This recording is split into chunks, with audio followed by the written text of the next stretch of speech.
bangsa. Oke? Nah, memang sangat memprihatinkan ketika ada orang Kristen yang mengatakan bahwa penyaliban itu adalah rencana Bapa di surga. Nah, itu makanya yang saya bilang orang Kristen yang begini. Oke. Orang Kristen bagaimana? Orang Kristen yang mengatakan bahwa penyaliban itu adalah rencana Bapa di surga. Nah, itu makanya yang saya bilang orang Kristen yang begini. Nah, tangannya ya. Orang Kristen gila, berarti dia penduduk kita semua gila ya. Kalian bela orang begini, orang sombong. Hah? Ya. Sepakat kut ya. Saya nggak mau. Nih, ini bukti WA-nya. Saya kasih tunjuk bukti WA-nya ya. Nih. Saya kirim videonya. Saya tanya begini. Ini tidak dipotongkah videonya? Bisa baca ya? Bisa baca ya? Baca. Ini tidak dipotong videonya kah? Kamu mengatakan demikian kah? Penyaliban rencana iblis. Dan orang Kristen mengatakan rencana Tuhan itu gila. Betul ya? Pak Bom hanya bertanya. Dia jawab. Asli. Nih. Asli ini videonya memang tepat. Oke? Gimana? Gimana?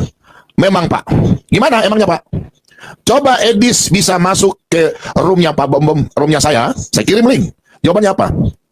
Penyaliban itu memang rencana iblis Pak. Oke? Oke, clear ya? Langsung saya bilang, kita debat. Yuk, berdua. Pak Bom harus belajar Bible lagi Pak. Ada Edis. Silakan. Sebentar, saya turun dulu. Silakan. Siapa yang mau turun dulu nih? Saya aja yang turun, saya turun. Oke, silakan. Terima kasih Pak ya, saya turun nggak apa-apa. Nggak. Saya mau lihat Edis jelaskan sama saya. Mana Edis? Udah. Selamat malam teman. Malam bro, selamat malam saudaraku. Selamat malam. Di mana Pak Oke, Bom? saya minta Pak Edis bisa klarifikasi. Menurut Pak Edis, klarifikasi Yesus apa? Penyaliban ini ada rencana iblis atau rencana Allah Bapa? Rencana iblis. Bisa tunjukkan data-data ayat Alkitabnya, silakan. Oh boleh. Coba Pak Bom buka dulu Yohanes pasal yang ke-8. Baik. Ya, karena Pak Bom bilang mau belajar, makanya saya ajari begitu supaya Ya, ajarin saya aja, nggak apa. supaya tidak semakin banyak orang-orang Kristen yang mengatakan bahwa penyaliban itu rencana Bapa di surga. Penyaliban itu memang rencana daripada iblis. Tetapi sekalipun demikian, justru lewat penyaliban itu rahmat Tuhan dinyatakan. Coba silakan. Yohanes 8 ayat berapa? Yohanes pasal yang ke-8. Sudah ketemu? Ayat berapa? Ayat. Kita mulai dari ayat yang ke-43. Sabar Wira, tolong buka ya. Ayat berapa? 43. Kita mulai dari 42 sampai 44.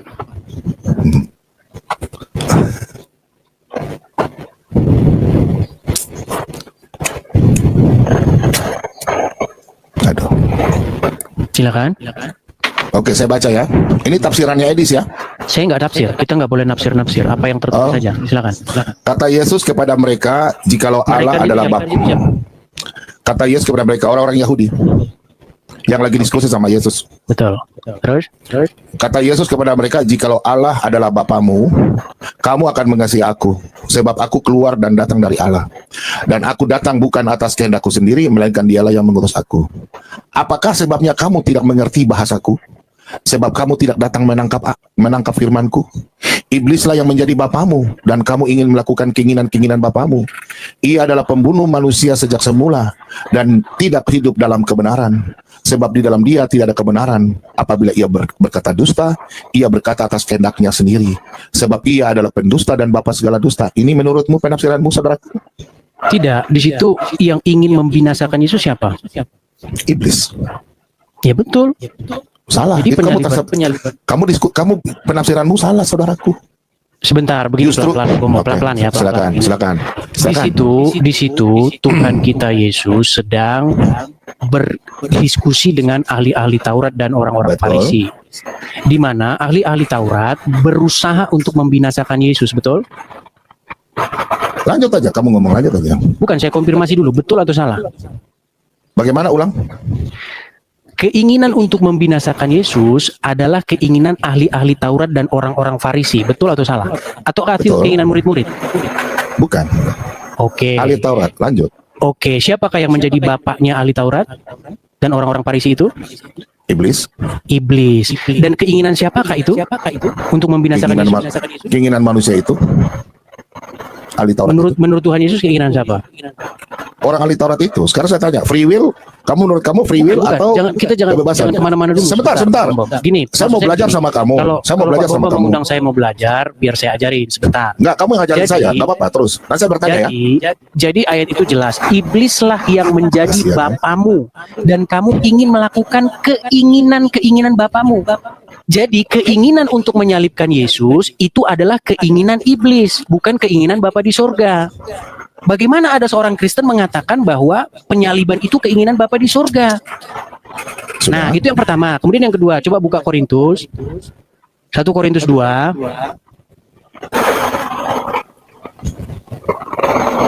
Sembilan, bukan. Sudah? Ayat yang Ayat ke-8.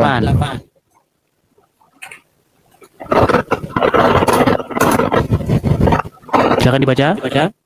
Tidak ada dari penguasa dunia ini yang mengenalnya. Mengenal Sebab siapa kalau- itu? Tidak ada dari penguasa ini yang dunia ini yang mengenalnya. Ya, Tuhan. mengenal siapa? Nyari itu siapa? Tuhan. Siapa? Sebentar, Oke. saya baca dari atas dulu. Silakan. Sungguh pun demikian kami dari ayat 6 ya. Sungguh pun demikian kami memberikan hikmat di kalangan mereka yang telah matang, yaitu hikmat yang bukan dari dunia ini, yang bukan dari penguasa-penguasa dunia ini, yaitu penguasa-penguasa yang akan ditiadakan. Berarti iblis ya.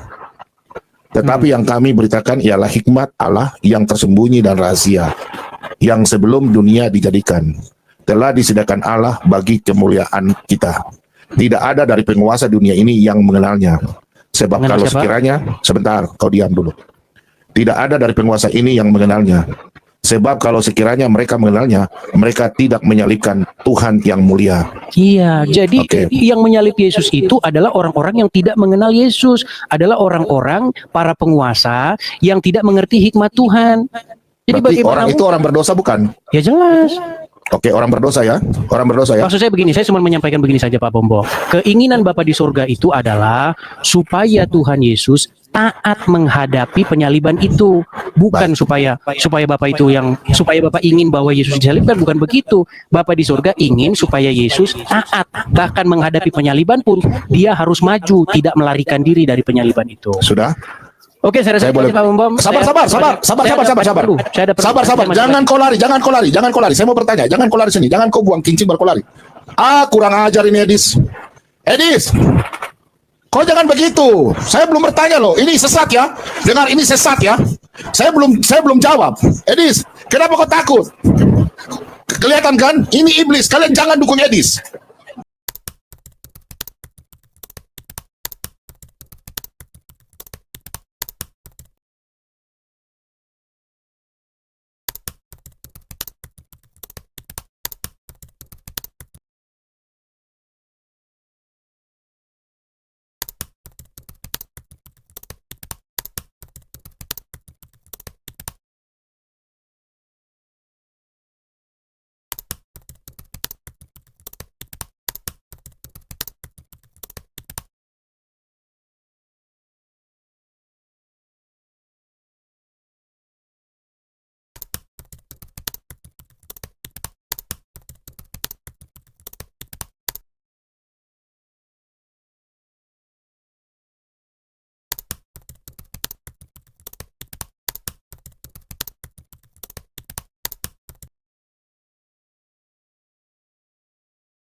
Menginginkan supaya Yesus disalibkan.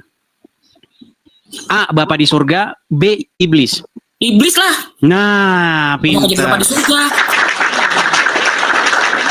Oke, kalau setuju sama saya, berarti sampai saat ini saya masih mendapatkan orang Kristen, puji Tuhan, masih yang waras. Saya mau naikkan dulu orang Kristen yang punya pemahaman yang tidak waras. Ya, Kak Veronica ya. Ya. Kalau begini nanti nggak adil, nanti kisah-kitanya ngomong-ngomong sendiri, begitu. Saya nggak mau seperti itu. Saya mau yang objektif. Untuk menyajikan sudut pandang yang objektif, maka harus dicari yang kontra. Ya, benar. Karena begini, di dalam sebuah pengadilan, jaksa itu harus ketemu pengacara. Karena jaksa setuju si terdakwa dihukum, pengacara tidak setuju. Nah, maka itu menjadi satu pengadilan, satu forum yang objektif. Ya. Nah, itulah yang ingin saya sajikan dalam sebuah diskusi. Benar. Ya, kalau sepakat sama saya buat apa? Itu namanya kita sesama jaksa, jaksa sama jaksa, wah, nggak ada pengacaranya ya, pengadilan pincang. Iya dong. Oke, baik, saya naikkan. Saya turunkan dulu. Saya naikkan yang setuju bahwa penyaliban Yesus rencana Bapa di surga. Silakan. Ya, salam bang. Oke, shalom Bang Kingdom. Muslim Bang atau Kristen? Kristen bang. Kristen. Ya Bang. Kalau menurut saya begini bang. Ya, Gini Bang, menurut gini saya sebentar begini, dulu. Sebentar dulu, saya tanya dulu sama Bang. Tenang dulu Bang, saya tanya dulu sama Bang. Ya. Abang sudah pernah baca Bible sampai selesai dari Kejadian sampai Wahyu? Belum pernah sih, cuman setengah udah. Cuman Ini kayak gini. nubuatannya itu ada di Yesaya 53 bang. Susah ini Ada di Yesaya 53 bang. berat ini kalau Oke lah, Enggak, kita tanya Bang. dulu gini aja Bang. Menurut Abang ini, siapa yang ingin supaya Yesus disalibkan? A. Iblis, B. Bapa di surga. Kalau dibilang penyaliban, bukan penyaliban sih. Cuman Bukan Bang, dijawab dulu A atau B. Begitu biar enak kita Bang diskusinya. tanpa penumpahan darah tidak Kan ada itu yang kita pengampunan. bahas Bang. Gitu. Jadi Kita bahas artinya itu. Kita membahas Gini, Bang. mengenai siapa yang ingin supaya Yesus disalibkan. A. Iblis, B. Bapa di surga. Dijawab dulu A atau B. kalau Bapak di surga tidak penyaliban tapi penyelamatan. Ya, berarti Abang sudah sepakat dengan saya. Kalau begitu ngapain lagi kita diskusi? Oke lah, kalau sudah sepakat Bang. Saya 53 gitu bang. Ya saya 53 itu nubuatannya di situ. Jadi Apa sih nubuatan itu Bang? Coba. Gitu Apa loh. sih nubuatan itu? Ya kejadian yang akan mendatang gitu loh. Yang tidak kita ketahui tapi Tuhan sudah mengetahui. Nah, gitu loh. Apakah Tuhan yang Nubuatan itu merencanakan? Apakah Tuhan yang merencanakan? Ya itu rencana Tuhan. Berarti kita hanya menjalankan takdir. Bukan, karena itu sudah nubuatan di Yesaya 53. Baca aja satu Yesaya 1 yang ayat 1 sampai Saya sudah ratusan kali baca itu Gitu. Bang. Enggak, Nah, yang itu. saya tanyakan, apakah berarti dengan demikian bahwa kita ini adalah orang-orang yang melaksanakan atau seperti wayang kita ini gitu? Bukan sih bang ya. Jadi ya aku terkait yang semalam itu bang. Aku mau nonton tuh bang. Jadi maksudnya gini. Coba di apa namanya bang dikasih tahu ke masyarakat. Karena bang Edis katakan itu ada yang tidak tahu rencana iblis dengan rencana Allah. Gitu Ini loh. makanya sedang saya edukasikan Bang. Ini yang sedang saya edukasikan. Jadi gara-gara pernyataan bang Edis semalam itu, semua umat Kristen saling argumen-argumen gitu. Berisik semua. Gitu loh. Iya, makanya ini saya utarakan. Masalahnya Abang tadi bilang tidak pernah baca Bible sampai selesai. Gimana saya mau diskusi sama Abang? Ya. ini juga saya lagi belajar juga sih. Bang. Nah, begitu Bang. Kalau belajar, baiknya kalau seperti itu belajar dulu. Nyimak aja di bawah nanti ya. Oke? Enggak, maksudnya gini, karena makanya aku belajar sama Bang Edis kan gitu. Yang Ya, setahu jadi saya begini, Bang. itu rencana Allah. Bukan. Rencana Bapa di surga itu keselamatan, bukan penyaliban, Bang. Begini, saya kasih contoh, saya kasih analogi. Bang, Abang misalnya seorang ini ya. Saya buat satu analogi supaya mudah Anda cerna. Oke? Oke. Misalnya Abang seorang hamba Tuhan. Abang punya gereja, gerejanya gubuk-gubuk. Oke? Ya. Nah, adalah umat muslim. Mohon maaf nih, bukan berarti menjelek-jelekan umat muslim. Atau ada orang non-Kristen lah, ada orang non-Kristen. Tidak suka ada gereja di situ. Oke? Dibakarlah gereja Bang nih. Bakar. Kalau kita sebagai orang Kristen, diwajibkan apa? Untuk membalas atau tidak membalas? Tidak membalas. Tidak membalas. Nah, tetapi karena Abang taat sama firman Tuhan, tidak membalasnya, tiba-tiba banyak orang suka support Abang. Akhirnya gereja Abang yang gubuk tadi, tiba-tiba dibangun menjadi gereja baru yang bagus. Sekarang saya mau tanya sama Abang. Inilah yang dimaksudkan merubah rancangan si jahat menjadi sebuah jalan keselamatan. Menjadi jalan yang baik. Saya mau tanya sama Abang. Menurut Abang, pembakaran gereja itu keinginan Bapa di surga atau keinginan iblis? Ya pokoknya segala yang Jangan kekerasan pokoknya. ya dari iblis. Nah, dari Segala iblis. kekerasan dari iblis. Dari iblis. Jadi orang-orang yang mau bakar gereja Abang itu inisiatif dari setan. Tetapi Bapa di surga merubah rancangan setan itu menjadi berkat. Menjadi jalan keselamatan. Gereja Abang yang tadinya gubuk, yang tadinya dibakar, tiba-tiba menjadi satu gereja baru yang bagus, malah dibangun lebih baik, keramik. Nah, makanya saya bilang Bang, iblis merancangkan yang jahat. Iblis merancangkan penyaliban. Iblis merancangkan melenyapkan sang Mesias, membunuh sang Mesias. Tetapi Bapa di surga membalikkan rencana iblis itu menjadi jalan keselamatan. Makanya salib yang tadinya menjadi lambang kutuk, salib yang tadinya lambang hukuman mati, itu menjadi lambang keselamatan bagi kita. Coba saya mau tanya Bang Edis. Itu Silakan. tentang di Ibrani 2 ayat 9 itu, Ibrani 2 ayat 9, tanpa penumpahan darah tidak ada pengampunan. Apa yang dimaksud di situ, Bang? Baik, itu sebenarnya berbicara mengenai hukum Taurat, di mana di dalam hukum Taurat bahwa setiap dosa itu harus dibayar dengan darah. Makanya di dalam hukum Taurat, kalau kita berbuat dosa, kita harus membawa satu persembahan untuk membayar dosa itu. Nah, tetapi Yesus, dia datang ke pelataran Tuhan. Pelataran Tuhan di sini bukan berbicara mengenai pelataran dalam bentuk fisik. Ya, dia datang kepada Bapa di sorga, dia sebagai imam besar kita, dia tidak bawa korban yang dibawa oleh para imam-imam itu, tapi dia membawa darahnya sendiri. Membawa darahnya sendiri itu berbicara mengenai ketaatan Yesus sampai mati. Makanya Yesus kita itu tidak lari ketika disalibkan, nggak seperti Nabi Isa. Nah, ketika Yesus taat, makanya di Taman Getsemani, apa doa Yesus? Jangan kehendakku yang terjadi, tetapi kehendakmu lah. Nah, kehendak Bapa ini apa sebenarnya? Apa kehendak Bapa? Kehendak Bapa adalah supaya Yesus taat. Supaya manusia Bukan, kehendak Bapa supaya Yesus taat menghadapi penyaliban itu. Begitu. Jangan lari dari penyaliban itu, tapi hadapi, taat. Sekalipun disalibkan, tetap taat kepada Bapa di surga. Jangan melawan, jangan melakukan pemberontakan, jangan menggerakkan massa untuk menggulingkan kekuasaan pada saat itu. Yang diinginkan oleh orang Yahudi dan murid-murid kan itu. Supaya Yesus mengumpulkan massa, menggerakkan sebuah revolusi untuk membebaskan orang Yahudi dari penjajahan Romawi. Tapi Yesus tidak mau itu. Gitu loh. Karena visi misi Yesus bukan visi misi duniawi. Jadi gini, Bang, itu. semalam memang yang pas debat sama YSUPI, Bang, itu, aku sebenarnya belum pernah mendengar seperti ini, pernyataan Bangnya di situ. Karena banyak pernah gitu loh. Inilah saya bilang, Bang, tugas apologet ini menjawab orang-orang Muslim. Seharusnya menyadarkan iman internal kekristenan, itu tugas bapak-bapak gembala di gereja. Gimana? Masa tugas apologet lah? Selama ini kan, jadi selama ini yang setahu saya tuh rancangan penyaliban itu ya karena rancangan Allah aja gitu loh. Jadi malam itu aku kayak teriris hatiku mendengarkan di situ gitu. Kalau Abang mengatakan begitu, berarti rencana membakar gereja itu adalah rencana Bapa di surga. Nggak bisa kita bilang begitu, Bang. Rencana Bapa di surga itu bukan rancangan kecelakaan, bukan rancangan bencana, tetapi rancangan damai sejahtera. Ketika Tuhan Yesus dibaptis di Sungai Yordan, ada suara dari surga yang berkata, inilah anakku, kepadanya lah aku berkenan, dengarkanlah dia, bukan salibkanlah dia. Jadi orang yang menyalibkan Yesus itu adalah orang-orang yang di pihak yang tidak mengasihi Yesus. Orang-orang yang menyalibkan Yesus adalah orang-orang yang kontra kepada Yesus, dan mereka pasti iblis. Sudah pasti iblis panglimanya, begitu. Tetapi sekalipun mereka merancangkan yang jahat kepada Sang Mesias, ingin membinasakan Sang Mesias, justru dengan jalan itu menjadi jalan keselamatan bagi kita.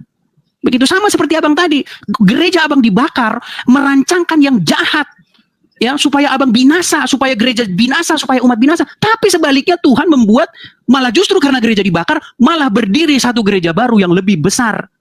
Itu seperti itu kira-kira gambarannya. Gitu. Jadi jangan bilang penyaliban rancangan Bapa, tidak. Penyaliban rancangan iblis, tetapi Bapa merubah rancangan iblis itu menjadi kemenangan. Begitu. Dengan taatnya Yesus sampai mati, maka kita menjadi diselamatkan. Jadi setiap orang Kristen juga harus pikul salib. Contoh, kita memberitakan Injil nih. Diancam kita. Kamu kalau beritakan Injil di sini, gue salib lo nanti ya. Gue salib lo. Kita hadapi. Nah, ketika kita taat sampai kita disalib, sampai kita dibunuh, justru di situ kita menang. Justru ketika kita mati dalam memberitakan Injil itu, disitulah kemenangan bagi kita. Nah, itu yang tidak dilihat oleh banyak orang. Nah, orang melihat ketika Yesus disalibkan, orang melihat apa? Menertawakan, mencemooh dia. Lihat itu. Orang lain dia selamatkan, tetapi dirinya tidak. Dalam sudut pandang orang, itu sebuah kekalahan. Tetapi ada rencana besar Tuhan di sana yang orang tidak bisa lihat. Sama seperti misalnya gereja Abang dibakar. Ketika gereja Abang dibakar, orang lihat, habis gereja lo, habis lo, lenyap lo. Tapi justru setelah gereja itu dibakar, terjadi gereja baru. Itu, Bang, seperti itu. Jadi supaya kita betul-betul mengerti iman kita. Seperti itu. Nah, tersanggup dan udara lah ya. Tersanggup baru nang kusi di studio norakku. Nah, jadi memang seperti itu banyak.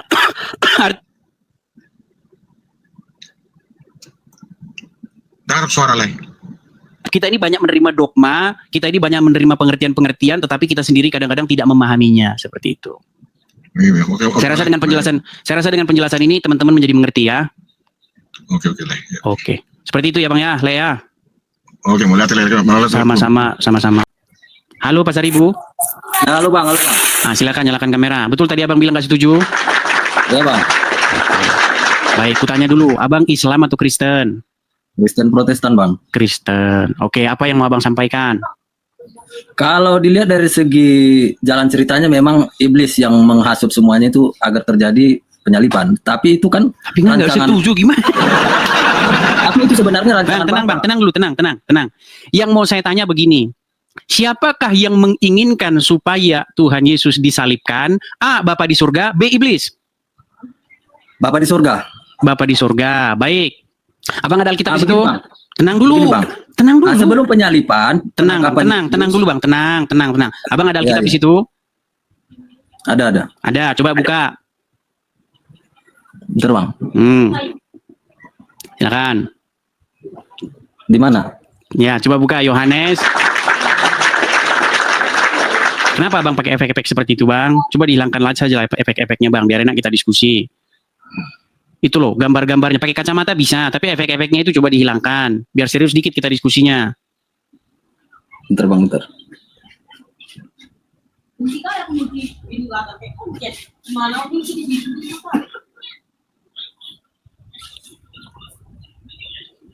Nah, gitu kan enak kita bang. Jadi kita bisa membangun iman kita supaya Anda tidak lagi punya pemahaman yang keliru terhadap iman kekristenan kita.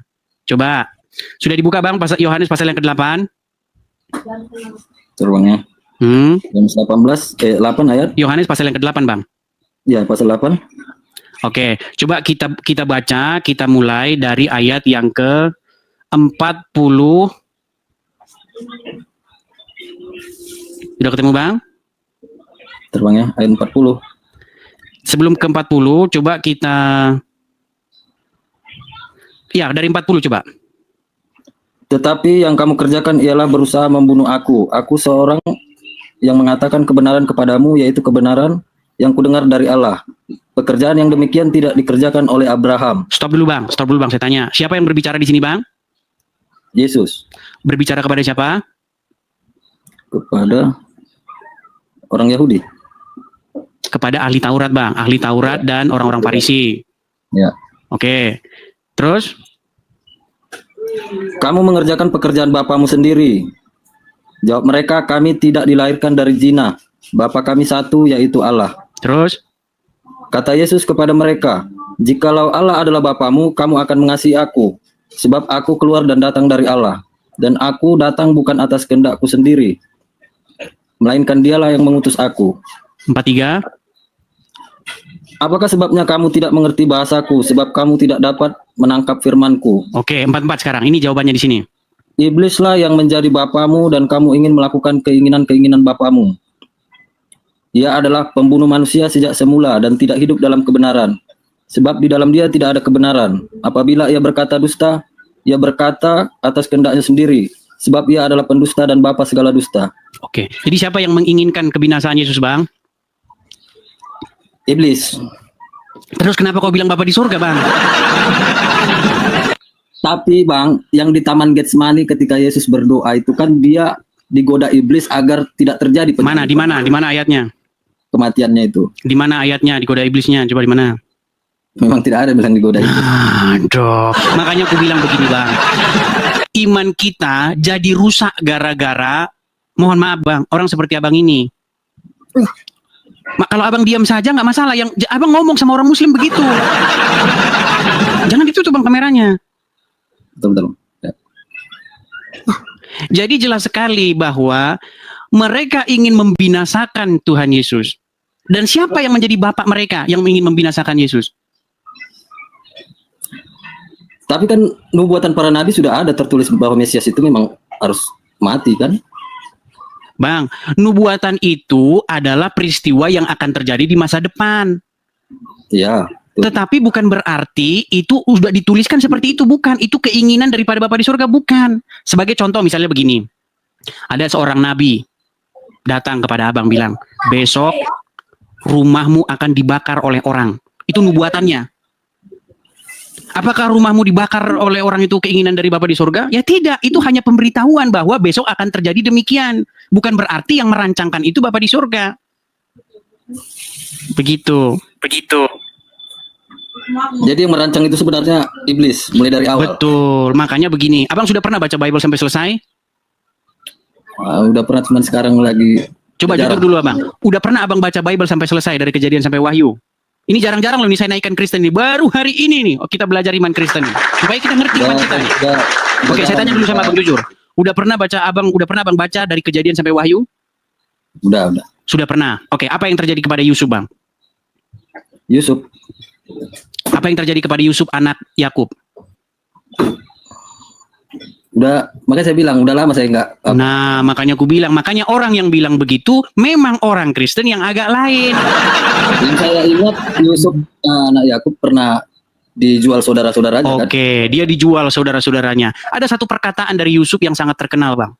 Kamu merancang mereka-rekakan yang jahat, tetapi Allah mereka-rekakan yang baik. Abang ngerti nggak kalimat seperti itu? Paham nggak? Iya. Apa maknanya? Ya. Sekalipun iblis atau kejahatan membuat kita atau merencanakan sesuatu yang buruk kepada kita, tetapi Tuhan membuat rencana iblis yang buruk itu menjadi kemenangan bagi kita. Contoh, saya kasih contoh. Iya. Nah, Sebentar, ya, biar saya selesaikan, Bang. Biar saya selesaikan. Ini satu analogi yang mirip dengan penyaliban. Karena Tuhan kita Yesus pun selalu berbicara dengan sebuah perumpamaan. Selalu berbicara dengan sebuah analogi, biar paham. Gini, ketika saudara-saudara Yusuf merancangkan yang jahat dengan cara membuang dia ke sumur, lalu akhirnya dia dijual ke Mesir. Tetapi justru dengan jalan itulah Yusuf menjadi berkat bagi bangsa-bangsa, betul? Iya, betul. Nah, seperti itu juga penyaliban. Iblis merencanakan penyaliban, iblis merencanakan kejahatan kepada Tuhan Yesus untuk membinasakan dia, tetapi justru lewat rencana jahat si iblis itu dibalikkan menjadi rancangan keselamatan. Justru dengan penyaliban itu ada sebuah peristiwa keselamatan bagi seluruh umat manusia. Jadi maksud saya yang saya katakan begini, iblis merencanakan penyaliban, tetapi Bapa di surga membalikkan itu menjadi rancangan keselamatan. Seperti itu. Biar paham. Pertanyaannya Bang, jadi nggak ada kaitannya nubuatan di dalam perjanjian lama dalam penyaliban Mesias? Tentu ada. Tentu ada. Nubuatan itu Bang, bukan sebuah suratan takdir dari Bapa di surga. Nubuatan itu pemberitahuan tentang apa yang akan terjadi. Oke. Begitu. Jadi bukan gara-gara dinubuatkan, terus Bapa di surga yang merancangkan itu, enggak. Tetapi itu adalah sesuatu yang diberitakan bahwa itu akan terjadi demikian. Oke, Seperti Bang. itu. Saya akan buat nanti contoh-contoh lain ya. Kalau masih ada yang seperti Abang ini. Untuk seperti itu sudah paham ya? Ya, Bang. Baik, terima kasih, puji Tuhan ya. Baik, oke, saya turunkan ya Bang ya. Oke. Ya, seperti